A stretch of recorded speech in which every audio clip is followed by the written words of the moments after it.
அருமை சார்ந்த தமிழ் அன்பர்களே, உங்கள் அனைவருக்கும் என்னுடைய உளம் கனிந்த வணக்கம். நாங்கள் கடந்த 33 ஆண்டுகளாக தமிழ்நாட்டிலே தமிழுக்கு உதவ வேண்டும், எங்கும் தமிழ், எதிலும் தமிழ் வேண்டும், பிறமொழி ஆதிக்கத்தால் தமிழுக்கு உரிய தமிழ்நாட்டிலே உள்ள உன்னதமான உரிமைகள் கிடக்கூடாது, தமிழ் மேம்பாட்டு தன்மையை பிற மொழிகள் ஆதிக்கம் செலுத்தி அதனை தமிழ் மொழியின் சிறப்பை கெடுக்கக்கூடாது என்ற நோக்கத்தோடு நாங்கள் 1993 ஆண்டு என்னுடைய தலைமையிலே தமிழ்நாட்டிலே உள்ள அறிஞர் பெருமக்கள், ஆதரவாளர்கள், ஆர்வலர்கள் அனைவரும் இணைந்து கன்னியாகுமரி காந்தி மண்டபத்தின் முன்பு தமிழ் நடைப்பயணத்தை தொடங்கினோம். இந்த பயணத்தை முத்தமிழறிஞர் கியாபி விஸ்வநாதன் அவர்களும் நம்முடைய நீதியரசர் வேணுகோபால் அவர்களும் அந்த கன்னியாகுமரியில் உள்ள சங்கரலிங்கனார் என்று சொல்லக்கூடிய கல்வியாளரும் மற்றும் பல அறிஞர் கவிஞர் பெருமக்களும் எங்களை வழியனுப்பி வைத்தார்கள். அந்த பயணம் 53 நாட்கள் தமிழ்நாடு எங்கும் சென்று 50 நாட்களுக்கு மேல் நடந்து சென்னையை அடைந்து அன்று முதலமைச்சராக இருந்த மாண்புமிகு ஜெயலலிதா அவர்களை சந்தித்தோம். அவர்கள் எங்களை சந்திக்காமல் கியாபி ஐயா மூதறிஞர் 90 வயதுக்காரர் அவரே சந்திக்க மறுத்து புறவழியிலே சென்று விட்டார்கள். ஆனால் எங்களுக்கு ஒரு மலர் வந்தது, உங்களுடைய கோரிக்கைகள் எல்லாம் கவனிக்கப்படும் என்று சொல்லி. அத்தகைய தொடங்கப்பட்ட அந்த தமிழ்நாட்டிலே தமிழுக்கு முதன்மை என்ற அந்த பயணம் வரும்பொழுது தஞ்சையிலே நம்முடைய தமிழ் ஆர்வலர்கள் அனைவரும் கட்சி சார்பற்று அனைத்து கட்சி உறுப்பினர்களையும் நமது மாண்புமிகு மேலாளர் அமைச்சர்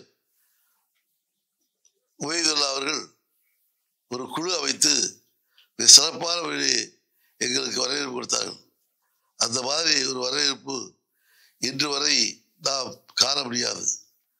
அதனை கண்ட நம்முடைய மாட்சிக்குரிய பெருமகனார் இன்று நேற்று எங்களை அழைத்து இங்கே தமிழுக்கு உதவ வேண்டும் என்ற ஒரு கூட்டத்தை நடத்திய ஐயா பெருமகன் கோபாலகிருஷ்ணன் அவர்களுக்கு தெரியும். மலர்வாரி ஒழிந்து எங்களை வரவேற்றார்கள்.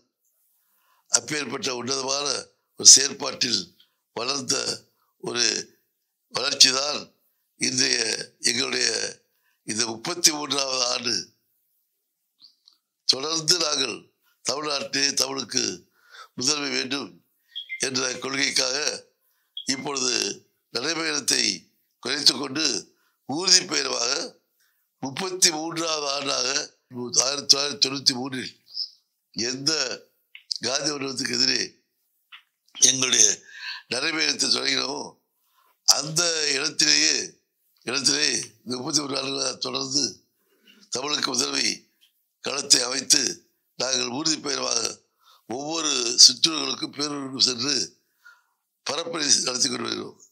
நேற்று தஞ்சையில் நடந்த பரப்புரையிலே மிக சிறப்பாக இங்கே உள்ள திராவிட இயக்கத்தினை திராவிட கழகத்தினரும் மற்ற தோழர்களும் சிறப்பாக நடத்தினார்கள்.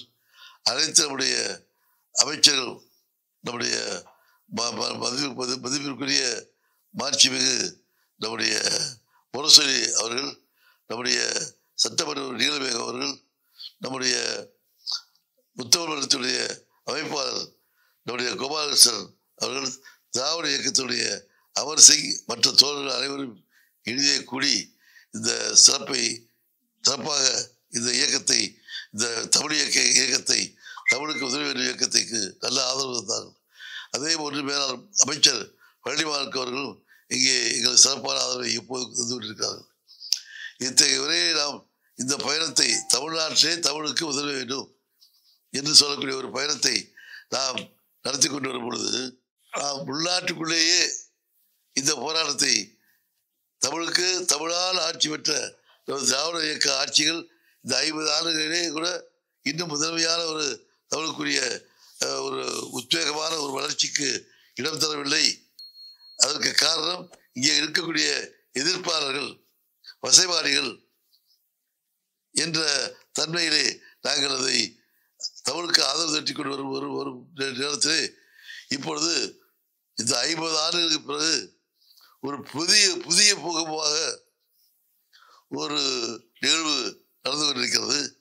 நம்மை ஆண்டு கொண்டிருக்கக்கூடிய ஒன்றிய பாஜக அரசு தமிழ்நாட்டை எல்லா வகையிலும் சிறுமைப்படுத்தவும் இப்பொழுது நமக்கு உன்னதமான ஒரு ஆட்சி உலகமே இந்தியாவே பிற மாநிலங்களுக்கெல்லாம் எடுத்துக்காட்டாக இருக்கக்கூடிய ஒரு உன்னதமான ஆட்சியை எடுத்துக்கொண்டிருக்கூடிய நம்முடைய திமுகவுடைய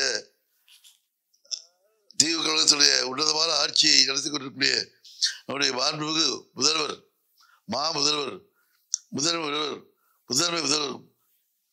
மு.க. ஸ்டாலின் அவர்களுக்கு பல வகைகளிலே பல இடையூறுகள் கொடுத்து கொண்டு வருகிறார்கள். எப்படியாவது இந்த அரசுக்கு ஒரு கெட்ட பெயரை உண்டாக்கிவிட வேண்டும் என்ற முனைப்போடு அவர் பல செயல்பாடுகளை செய்து கொண்டு வருகிறார்கள். பல செயல் திட்டங்களுக்கு நமக்கு நிதி தாராமல் வஞ்சனை செய்கிறார்கள். பல்வேறு வகையான இடையூறுகளை செய்கிறார்கள். இவர்களை எல்லாம் சமாளித்து ஒரு உன்னதமான செயல் திட்டங்களை தீட்டி வியக்கத்தக்க வகையிலே மக்கள் தலைவராக இருந்து நமது முதல்வர் அனைத்து துறையிலும் வெற்றி கொடி நாட்டி வரக்கூடிய தமிழக ஆட்சி தரத்திலே இப்பொழுது ஒரு புதிய இடையூறாக நாம் 50 ஆண்டுகளுக்கு முன்பே இருமொழி கொள்கையை ஏற்று அந்த இருமொழி கொள்கையை ஏற்பதற்காக இந்த மும்மொழி கொள்கையை கொண்டு வந்த பொழுது அதை எதிர்த்து இருமொழி கொள்கைதான் எனக்கு உகந்தது என்று நாம் போராடிய போராட்டங்களால் தான் இந்த இருமொழி கொள்கை நிலைத்தது. சும்மா வரவில்லை. இருமொழி கொள்கை என்பது இருமொழி கொள்கைக்காக பாரதர்கள் எல்லாம் கொந்தளித்து எழுந்தார்கள். இந்திய ஆதிக்கத்தை ஏற்க மாட்டோம் என்று போராடினார்கள். அதே நேரத்தில் மக்கள் எல்லாம் திரண்டிருந்தார்கள். திமுக கழகம், திராவிட முன்னேற்ற கழகம் இந்த போராட்டத்திற்கு தலைமை தாங்கி உன்னதமாக நடத்தினார்கள். மக்கள் இயக்கமாக தங்கள் தீ வைத்துக் கொண்டு நமது அரங்கநாதன் சிவலிங்கம் போன்றவர்களால் மடிந்தார்கள். இப்படி ஒரு கொடுமையான ஒரு மோசமான ஒரு இந்த மும்மொழி கொள்கை சட்டத்தை எதிர்த்து இருமொழி கொள்கைக்கு உன்னதமாக போராடி மாணவர்களெல்லாம் குண்டடிப்பட்டு இறந்தார்கள். சிறையெல்லாம் நிரம்பின. நமது தலைவர்கள் எல்லாம் சிறையில் அடைக்கப்பட்டார்கள். கலைஞர் அவர்கள் தனிமை சிறையில் பாளையங்கோட்டில் அடைக்கப்பட்டார்கள். இப்படி மக்கள் கொந்தளிப்போடு எழுச்சியாக இருந்த போராட்டத்தின் வழியாகத்தான் விடுதலை போராட்டத்தில் எழுந்த உணர்ச்சிகளுக்கு மேலாக இந்த புரட்சிகரமான மொழி போராட்டம் நடந்தது. அப்படி ரத்தம் சிந்தி குருதி சிந்தி சிறையிலே அடைபட்டு பல கொடுங்கோன்மைக்கு ஆளாகி வந்ததுதான் இந்த இருமொழி கொள்கை. இத்தகைய இருமொழி கொள்கையினுடைய அடித்தளத்தையும் அதனால் ஏற்பட்ட வெற்றியையும் அதற்காக ஈகம் செய்த நமது மக்களுடைய ஒரு உன்னதமான போராட்டத்தையும் இன்றைய கல்வி அமைச்சர், இந்திய கல்வி அமைச்சர், ஒன்றிய கல்வி அமைச்சர், அவர் பேர் தர்மேந்திர பிரதான் அவர்கள் உணராமல் ஏதோ நமது பாராளுமன்ற உறுப்பினர்களால் சந்தித்த பொழுது உங்களுக்கு மும்மொழி கொள்கையை ஏற்றுக்கொள்வதால் என்ன துன்பம் என்று கேட்கிறார். என்ன அதில் உங்களுக்கு ஒரு சீர்கேடு வரை வரப்போகிறது என்று இருக்கிறார். ஏனென்றால் அவர்கள் வரலாறு அவருக்கு தெரியவில்லை.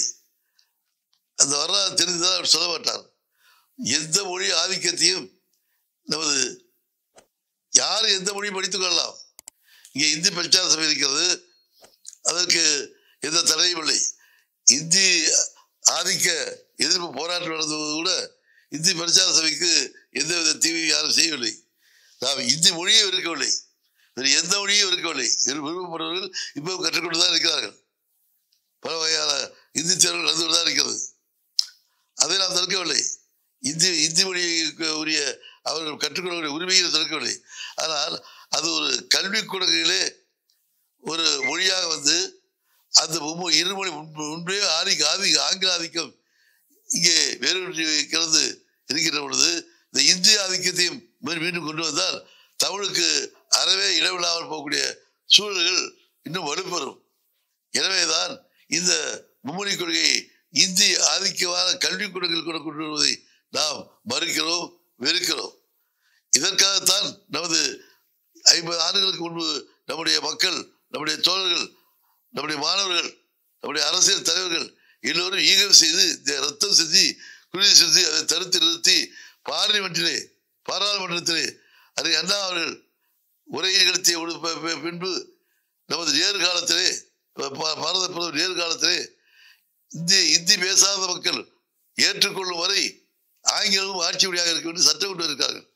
அந்த சட்டத்திற்கு புறம்பாக இன்று இந்த ஒன்றிய அரசு கல்வி மந்திரி பேசுவதும் அதை நடைமுறைப்படுத்துவதும் நமக்கு வந்திருக்கக்கூடிய மிகப்பெரிய இக்கட்டு, மிகப்பெரிய கடுமையான ஒரு சோதனை. இந்த சோதனையை வேதனையை நாம் வெல்ல வேண்டும் என்று சொன்னால் இன்னொரு ஒளிப்புரட்சிக்கு அடிகோலாமல் நம்முடைய ஒன்றிய அரசு இந்த மும்மொழி கொள்கை திட்டத்தை கைவிட வேண்டும். அதான் நியாயமானது, நேர்மையானது, உண்மையானது. தமிழர்களை வளர்க்க வேண்டும், அவர்களை எப்படியாவது அடிமணி வைக்க வேண்டும், அவருடைய உரிமைகளை தடுக்க வேண்டும். நாம் உறவு என்று சொல்லி உரிமைகளை தடுத்து ஏக இந்தியா ஒரே நாடு என்று சொல்லி நாம் இந்த அவர்கள் மீது இந்தியை திணிக்கக்கூடாது என்ற இந்த வம்படி வழக்கை நம்முடைய ஒன்றிய அரசு கைவிட வேண்டும். அப்படி கைவிட்டால்தான் அந்த ஒரே நாடு என்று அவர்கள் சொல்கிறார்களே அந்த ஒரே நாடு என்பது நிலைக்கும். இல்லை என்றால் அவர்கள் அந்த ஒரே நாட்டு கொள்கைக்கு அந்த ஒன்றிய அரசை ஊறு விளைக்கக்கூடிய அளவிலே நாம் ஒருமைப்பாடாகத்தான் இருக்க நினைக்கின்றோம். எங்கள் மொழிக்கு, எங்கள் தாய்மொழியிலே எங்கள் மொழிக்குரிய உரிமையை கொடுங்கள், எங்களுக்குரிய மொழித்தன்மைக்குரிய ஆக்கத்தை கொடுங்கள், எங்களுடைய கல்விக் கொடுங்களே. எங்கள் மக்கள் எல்லாம் இன்று இந்தியாவிலேயே உன்னதமான கல்வி இருக்கக்கூடிய மாநிலம் தமிழ்நாடு என்று இருக்கக்கூடிய சிறப்பை இருமொழிக் கொள்கை தான் தந்திக்கிறது, மும்மொழிக் கொள்கை அல்ல என்பதை உணர்ந்து செயல்படுங்கள். எங்கள் உரிமைகளை தலையிடாதீர்கள், உரிமைக்கு குரல் கொடுக்கக்கூடிய எங்களை மதியுங்கள் என்று கேட்கிறோம். அப்படி மதிக்க முடியாமல் ஆணவத்தோடும் அதிகார திமிரோடும் நம்முடைய அந்த ஒன்றிய அரசு செயல்பட்டால் இவர்கள் ஒரே நாடு என்பது இங்கே ஈடுபடாது, அது ஒருமைப்பாடும் சிதைவரும் என்பதை ஒன்றிய அரசு எண்ணி பார்க்க வேண்டும். அப்படி பல நாடுகள் சிதைவிட்டிருக்கிறது. ருசியாவிலே ஒரே நாடாக இருந்த தன்மை ஏன் மாறியது? அந்த மொழி போராட்டத்தினால் ருசிய மொழிக்கு மட்டும் உரிமை அதிகம் கொடுத்து மற்ற மொழிகளை எல்லாம் அறிமுகப்படுத்திய காரணத்தால், உரிமையை தலையிட்ட காரணத்தால் தான் ருசிய நாடு ஒரு நாடாக இருந்த நாடு பல நாடாக பிரிந்திருக்கிறது. இப்படி ஒவ்வொரு நாடுகளிலும் வரலாறுகள் சொல்கின்றன. ஆகவே இந்த முறையிலே ஒன்றிய அரசு எண்ணி பார்த்து நம்முடைய இன்றைய பாரத பிரதமர் என்று சொல்கிறாரே அந்த மோடி அவர்கள் திருக்குறளை பற்றி பேசுகிறார், பாரதியார் கவிதையை பற்றி பேசுகிறார், தமிழின் மீது மிகப்பெரிய ஒரு அக்கறை செயல்படுகிறார், காசி சங்கமம் என்று நடத்துகிறார்கள். இவைகளெல்லாம் செய்து கொண்டு ஒரு பக்கத்தை செய்து கொண்டு திருவள்ளுவருக்கு காவி சாயம் பூசுகிறார்கள். இப்படியெல்லாம் தமிழ்நாட்டை தங்களோடு வயப்படுத்திக் கொள்ள வேண்டும் என்று எண்ணுகிறவர்கள் தமிழ்நாட்டுக்கு உரிய உரிமைகளை, தமிழ்நாட்டுக்கு உரிய உன்னதமான அந்த செயற்பாடுகளை தலையிடாமல், அந்த கல்விக் கொள்கைகளை தலையிடாமல், இந்த மேன்மையாக உன்னதமாக சிறப்பாக இருக்கக்கூடிய நம்முடைய மக்கள் தலைவர், மக்கள் முதல்வர் மு.க. ஸ்டாலின் அவருடைய ஆட்சிக்கு அதிகமாக நீங்கள் உதவி செய்யாவிட்டால் கூட தொந்தரவு செய்யாமல், சகலம் செய்யாமல் அவர் வம்பு வழக்கு செய்து அவர்களுக்கு மேலும் துன்பத்தை தராமடி இழுக்கல் தராமடி எத்தகைய இழுக்கிறது தந்தாலும் கூட இழுக்கல் எத்தனை பேரும் அதை இடர்பட்டு பிறந்தக்கூடிய ஆற்றல் சக்தி நமது உதவுகளுக்கு உண்டு, இந்த மக்களுக்கு உண்டு. ஆகவே இதை தன்மையான உணர்ந்து நீங்கள் இந்த மும்மொழி கொள்கையை விட்டுக் கொடுக்க வேண்டும். நீங்கள் இருக்கிறது ஒரே நாடு என்று தமிழன் இன்றைக்கு இன்னைக்கு 2000 ஆண்டுகளுக்கு முன்னாலேயே தமிழன் சொல்லியிருக்கான். இந்திய ஒருமைப்பாடு அல்ல, உலக ஒருமைப்பாடு தமிழ் பேசியிருக்கான். யாதும் ஊரே யாவரும் கேளீர் என்று முதலில் 2000 ஆண்டுகளுக்கு முன்னாலே பாடியவன் கணியன் பூங்குன்றன். அந்த கணியன் பூங்குன்றன் சொன்னதை உலக மனிதநேயத்தை உலக மாதம் ஒரே நாட்டை உலகம் ஒன்றே உரிமை ஒன்றே உறவு ஒன்றே. உலகம் ஒன்றாக இருக்கலாம், இந்தியா ஒன்றாக இருக்கலாம், ஒருமைப்பாடாக இருக்கலாம். ஆனால் நம்முடைய உரிமைகள் நமக்குள்ள உரிமைகள், நமது மாநில உரிமைகள், மாநில சுயாட்சி, இந்த மாநிலத்துக்குரிய அனைத்து உரிமைகளும் எங்கள் தமிழர்களை பற்றி எங்களுக்கு தான் தெரியும். அவர்களுக்குரிய நன்மைகளை செய்யும் பொழுது அதில் தலையிட்டு அதை குத்தகம் செய்து உங்களுக்கு அடிமையாக ஆக்கிவிடலாம் என்று மனப்பாக பிடித்தால் ஒன்றிய அரசு இதனால் மிகப்பெரிய தீய விளைவுகளை சந்திக்க வேண்டிய நிலை ஏற்படும். இது சாதாரணமான அல்ல, நீர் ஊத்த நெருப்பாகின்ற மக்கள் இருக்கிறார்கள். இந்த ஒன்றிய அரசு செய்து கொண்டிருப்பதை இப்படி மௌனமாக பார்த்து கொண்டிருக்க மாட்டார்கள். ஒரு கொந்தளிப்பு ஏற்படும், இன்னொரு மொழிப்புணர்ச்சி ஏற்படும். இதையெல்லாம் நம்முடைய மோடி அரசு இன்றைய கல்வி அமைச்சர் எண்ணி பார்க்க வேண்டும். தமிழர்களை ஏமாளிகளாக கோமாளிகளாக எண்ணிவிடக்கூடாது. அவர்கள் அறிவில் சிறந்தவர்கள். 2000 ஆண்டுகளுக்கு முன்னே ஒன்றே குலம் ஒருங்கிணைந்தவர் என்று பாடினார் நம்முடைய புலவர். அதை அண்ணா அவர்கள் பரப்பினார்கள். அதே நேரத்திலே நம்முடைய யாதும் ஊரை யாவரும் கேள்வி என்று பாடினார். அந்த நாம் உலகத்தில் இன்றைக்கு எப்படி உலகம் என்று உலகமே ஒரு எல்லைக்கோடு இல்லாத ஒரு உலகமாக மாற வேண்டும் என்பது தமிழர்களுடைய அன்றைய விருப்பம், இன்றைய விருப்பம். ஒவ்வொரு மாநிலத்திற்குரிய மொழி உரிமையை கொடுங்கள், ஒவ்வொரு மாநிலத்துக்குரிய இன உரிமையை கொடுங்கள், ஒவ்வொரு மாநிலத்துக்குரிய அந்தந்த மண்ணினுடைய அந்தந்த நாட்டினுடைய தமிழ்நாடு என்றால் தமிழ்நாட்டுக்குரிய உரிமையை தலையிடாதீர்கள். அவர்களுடைய மொழிக் கொள்கை, அவர்களுடைய பொருளாதார கொள்கை, அவர்களுடைய சமுதாய கொள்கை, சமநீதி கொள்கையை தமிழ்நாடு பார்த்துக் கொள்ளும். அதில் இது பெரியார் மண். தந்தை பெரியார் அவர்கள் இந்த இயக்கத்தை, திராவிட இயக்கத்தை இன்றைக்கு 100 ஆண்டுகளுக்கு முன்பு நீதி கட்சியிலிருந்து பிரிந்து இந்த உணர்ச்சியை உருவாக்கி இருக்காவிட்டால் இன்று தமிழர்கள் எல்லாம் இவ்வளவு அடிமையாகி இருப்போம். தந்தை பெரியார், அறிஞர் அண்ணா, முத்தமிழர் அண்ணா, முத்தமிழர் கலைஞர் போன்றவர்கள் இந்த உணர்வுகளை கொட்டி மக்களுக்கு தந்து இன்று உன்னதமான அந்த உணர்வுகள் கொந்தளித்துக் கொண்டிருக்கின்றன. இந்த காலகட்டத்திலே சில வகையான தன்மைகளை நாம் விட்டுக் கொடுத்து விட்டோம், நாம் கவனிக்க விட்டோம். அதனுடைய விளைவுதான் இன்று மக்கள் கொஞ்சம் யோசித்துக் கொண்டிருக்கிறார்கள். இது எப்படி மாறும் என்று சொல்ல முடியாது. ஆகவே நீங்கள் இந்த மத்திய அரசு எங்களுக்கு இது இந்தியா மட்டுமல்ல, இந்த ஒன்றிய அரசு மட்டுமல்ல, உலகமே ஒருமைப்பாடு என்பது தமிழர்களுடைய கொள்கை. மொழி உரிமையை கொடுங்கள், இன உரிமையை கொடுங்கள், நாட்டு உரிமையை கொடுங்கள், ஒவ்வொரு இனத்திற்கும் ஒரு நாட்டிற்குரிய உரிமையை கொடுங்கள். இந்தியா ஒன்றாக இருப்போம், ஒருமைப்பாடு இருப்போம். ஒவ்வொருடைய மண்ணுக்குரிய ஆக்கத்தையும் ஊக்கத்தையும் உரிமையும் அவர்களுடைய பார்த்துக் கொள்ளட்டும். மத்திய அரசு சுயாட்சியோடு மற்ற 3 உண்மையான இணைப்பு தரமாக அமையட்டும். அதே ஒரு உலகத்தில் அந்த மாதிரி தடைகள் வந்தால் வருங்காலத்தில் ஒரு 50 ஆண்டுகளிலே உலகமே ஒரே ஒருமைப்பாடாக வரக்கூடிய வாய்ப்புகள் ஏற்படும். இன்றைக்கு இந்த ஒன்றிய அரசு ஒரே நாடு என்று சொல்லி நம்மை அறிமுகப்படுத்தியிருக்கிறார்கள். அவருடைய இந்தி மொழியை தீர்த்து நம்மை அறிமுகப்படுத்தியிருக்கிறார்கள். ஆனால் நம்ம யார் தெரியுமா? நம்ம ஒரே நாடு இல்ல, ஒரே உலகம் என்று 2000 ஆண்டுகளுக்கு முன்னாலே குரல் கொடுத்தவன் எங்கள் தமிழர்.